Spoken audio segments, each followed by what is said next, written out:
Welcome to China Horse Business, the one and only podcast about Chinese booming horse market. I'm your host Zoe King, founder and CEO of Wonder Horse, from Shanghai, discovering the wonder of horse world. Hello everyone, I'm Lila. I have been living in France for more than 10 years. I work for Christian Louboutin as a senior sales associate. I use WeChat to stay in touch with my Chinese customers. Recently, I found many of them posted pictures of them riding horses or attending a racing event overseas. I got curious about this new phenomenon. Several persons recommended Zoe to me. So I had a great talk with her yesterday when she arrived in Paris. I'm thrilled to co-host this episode with her. Bonjour Lila, nice to have you here. First of all, I have to apologize to our listeners that I didn't update last week because I was at Equine's event and had a little technical problem for recording. But I assure you that I will try my best to keep updating. I think our listeners will find it okay. Don't worry. In today's China Club section, you want to introduce a start farm in Beijing, right? Well, not exactly a start farm, but an equine academy. The Mustang International Equine Academy in Beijing, created by Rifa Group and Beijing Agriculture Professional School. Mustang is the only school who can deliver national diploma specialized in equine sector in Beijing. Currently, there are two majors. One is management of leisure riding, the other one is veterinary. The academy is very focused on professional training program. Each year, they host Chinese Equestrian Association's rider exams and get involved in the route-making process for those exams. I will interview Zhou Wang, the general manager of Mustang, in next week's episode. Stay tuned. So which upcoming event we should pay attention to? For the upcoming week, I have to highlight the event which concerned every Chinese. It is the Chinese National Day on October 1st.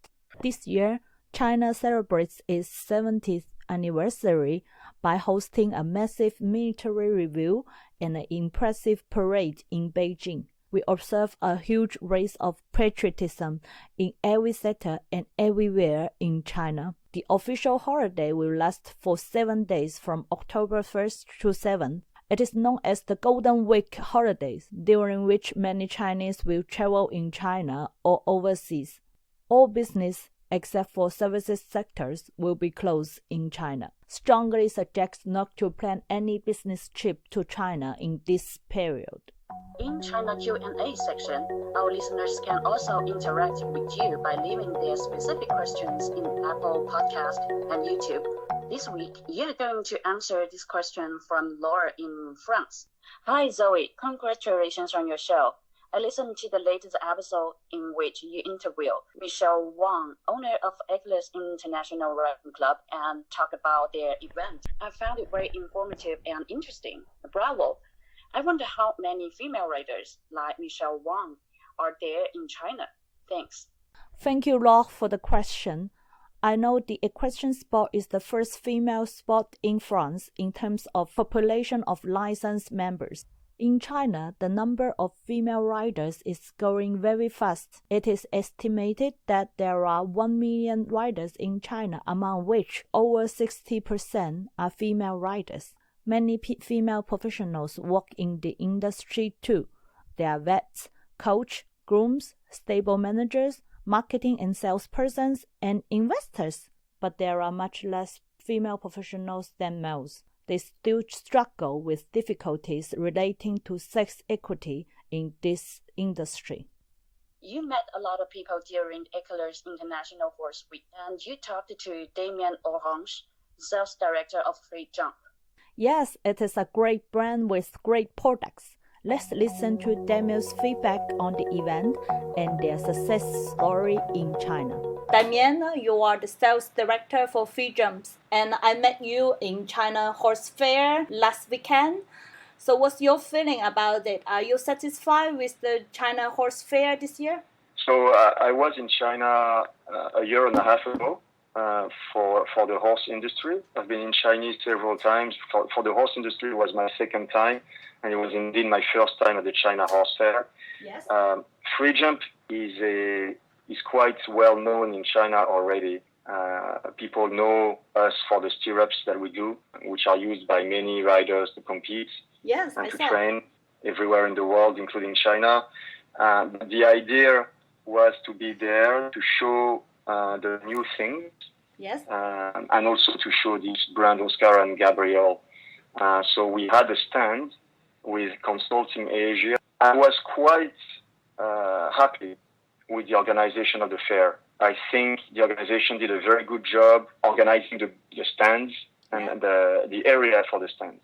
Nevertheless, I was not very happy, quite unhappy about how many people visited the fair. You feel I was disappointed about this because I think the fair, which was well organized, did not receive as many visitors as what it was supposed to be. Okay. Maybe there was a lack of communication to tell all the riders that there was a fair inside the building of Equilius. Mm-hmm. Personally, when I first arrived there, I didn't know, I didn't see any signage showing that there is a fair with many booths and many brands and many stands you could visit. So this certainly could be improved in the future, in my opinion. If you want a fair to be successful, you have to really promote the fair to the entire riding community in Beijing, in Shanghai, in all the main hub for riding in China. The other point also is I am not exactly sure why, but I guess it's because they needed to have the indoor available for the competition, the organization of the competition on Sunday.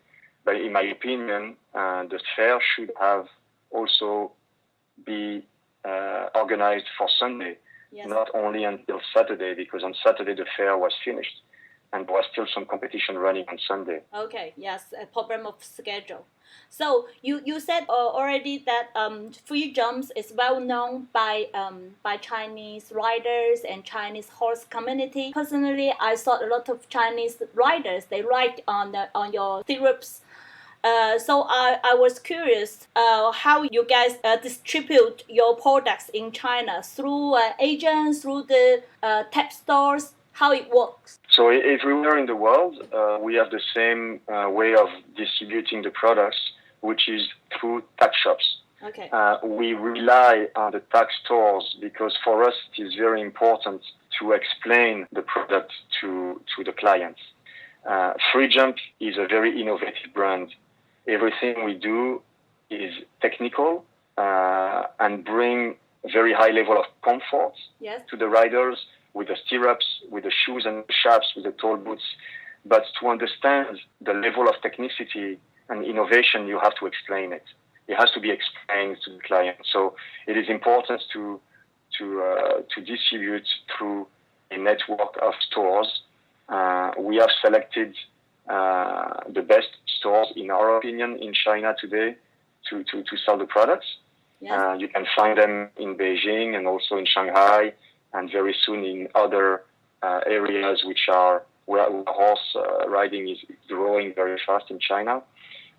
We have an agent who is helping to contact the stores and explain to the stores the products. So this agent is exclusive for China. They are consulting Asia. They are not selling the products, but they are helping us to communicate with the best tax shops.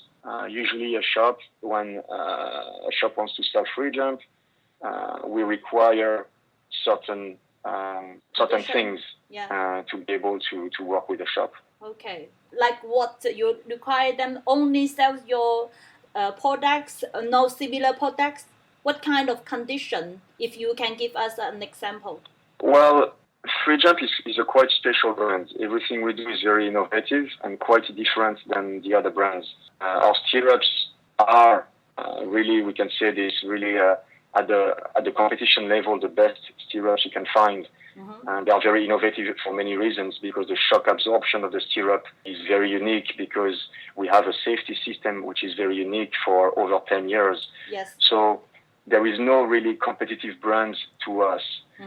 But we, of course, pay attention to which other brands a shop is selling. The shop needs to have some stock to be able to offer the product they need to have stock. And they need to be interested in the product. They need to believe exactly what we believe in, that we are making the best products to give the most comfort to the riders. We also try not to have too many shops in the same area, so we respect the territory of every shop. In Beijing, there are 2 shops at the moment who are selling Freejump. Yes. We have Cologne Saddlery. Mustang also has some products. And in Shanghai, we have Baslong. Good. Based on your experience with Freejump products in China, is it anything you would like to do differently in this market for the future of Freejump products or for the new brands? Things that I want to do differently, maybe with the experience we have, is we will be producing some documents in Chinese to explain the technicalities of our products. I'm talking about the stirrups and also the footwear for Freejump. There will be some new information translated in Chinese, so Chinese can really understand in their own language why the products are so good. And for Oscar and Gabriel, which is totally new in China, we have to explain why the airbags integrated inside such a good-looking clothing like Oscar and Gabriel is doing can be beneficial to them, both for the competition and for the training. So we need to have some information translated in Chinese, and we also need to do some videos. I think for China, because the level of riding is growing, and there are many beginners and people who are new to the sport, there is a good potential for Oscar and Gabriel clothing with the airbag inside, because it will bring them more safety for the young riders, but also for the older riders. So thank you very much, Damien, for accepting our interview and sharing your experience in China. Thank you so much, Zoe. Thank you to Wonder Horse. I hope your network is growing. I think what you are doing is great. I've met you a few years ago in Hong Kong at the Masters. I think what you do is great. Keep on going, keep on doing it. And thank you to China for welcoming Freejump in such a good way. And all I can say is merci and arigato and shei. Great. Thank you. Take care. Talk to you soon. Thank you. Bye-bye. Bye, Damien. You arrived in France yesterday and will stay until October 9th. What are you planning to do? I would like to meet as many people in the industry as possible during my stay in France. I would love to listen to their projects related to China and share my experience. I stay in Paris, but also travel to Normandy and Fontainebleau or any other city. Especially on October 2, we are organizing a networking lunch in the racecourse of Fontainebleau in the presence of Mr. Zhang Li, Chinese rider and architect specialized on horse projects. Please write to us on contact@wonder-horse.com to join us for the lunch or to arrange a meeting. Well, sounds great. Enjoy your stay in France. Thank you, Lila. Okay, see you around. Bye. Bye. This podcast is produced by Wonder Horse, the platform offering international horse-related experience to Chinese horse lovers. I'm your host, Zoe King. See you next Monday on China Horse Business.